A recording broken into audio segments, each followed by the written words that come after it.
À 30 km de Nîmes, voici l'usine historique de fabrication des croquettes Royal Canin. Le directeur industriel nous reçoit en personne. Il est très fier de nous présenter son laboratoire high-tech. La croquette est ici une affaire sérieuse. Avant leur commercialisation, les produits subissent une batterie de tests, dont un qui se joue au millimètre. Ce coin, donc ça s'appelle un texturomètre, rentre dans la croquette et mesure la force nécessaire pour casser la croquette et simule la préhension de la mâchoire de l'animal. Et pour convaincre, ici on crée même des expressions.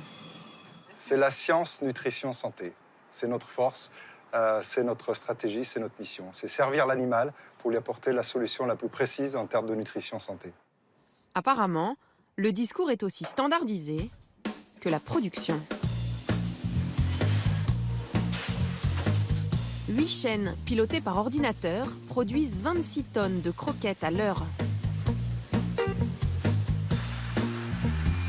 15% de toute la production française sort de cette usine.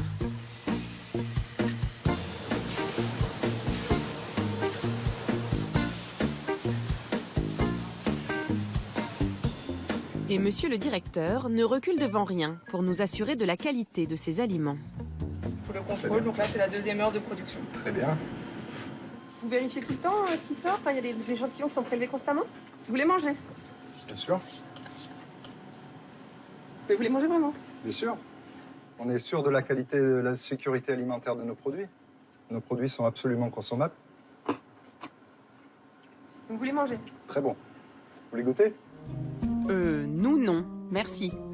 Retour au début de la chaîne de fabrication.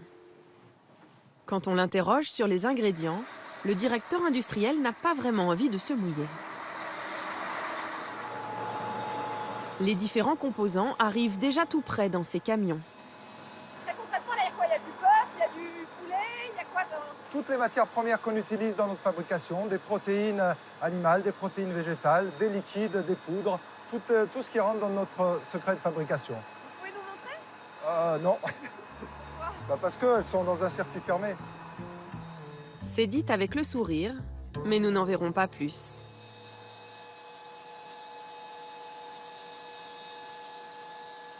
En Normandie, à 60 km de Caen, cette usine est 20 fois plus petite que Royal Canin.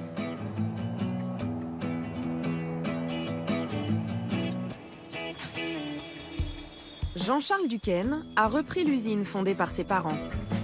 L'entreprise familiale fabrique des croquettes depuis 10 ans. Donc ici, nous pénétrons dans le frigo.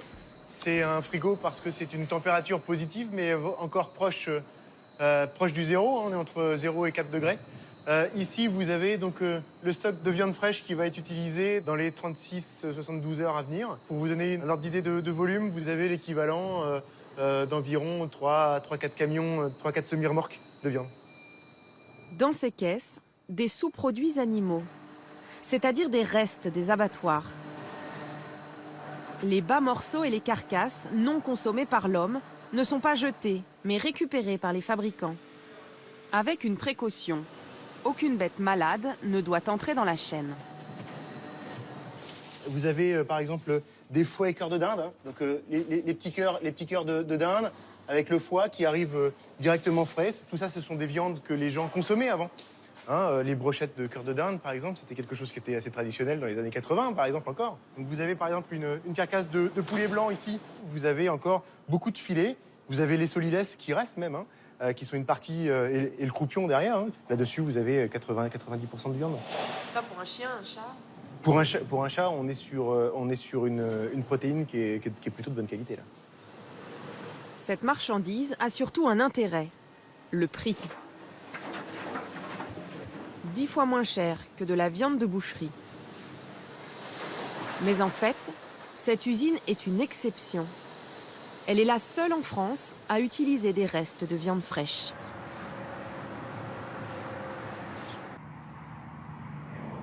Mais à y regarder de près, la croquette nous réserve d'autres surprises.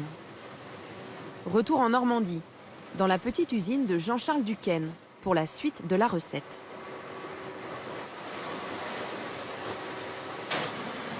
Ici, on est sur l'arrivée des céréales. Donc on a différents silos avec différentes céréales qui vont se mélanger avec des vis sans fin. Vous avez bien entendu, des céréales. Donc on a différents silos avec différentes céréales qui vont se mélanger avec des vis sans fin. Ici, on est sur une farine fine avec un mélange de blé, de maïs et de riz. C'est un mélange classique pour faire une croquette. Pourquoi vous rajoutez des céréales? On ajoute des céréales dans la croquette pour pouvoir la texturer. C'est pas forcément la céréale qui est importante, c'est l'amidon. L'amidon contenu dans les céréales, les industriels ne savent pas faire sans. Il sert de colle pour agglomérer les ingrédients. C'est donc une pâte qui ressemble un peu à de la pâte à modeler. Donc on a à peu près la moitié de viande et la moitié de céréales. Cette pâte est ensuite cuite à très haute température dans ce grand cylindre, un extrudeur. Donc ici, on a la pâte qui est juste en fin de cuisson et vous avez l'eau qui va se transformer en vapeur et qui expanse la pâte, qui elle va figer instantanément. Et donc c'est là que l'on a vraiment la croquette qui s'expanse et qui se forme. Le couteau qui est juste en face, qui est normalement juste appliqué, c'est lui qui, s'il tourne plus ou moins vite, va faire une croquette qui est plus ou moins grande. Voilà comment ça fonctionne. Après 5 heures de fabrication, on obtient une croquette soufflée et croustillante.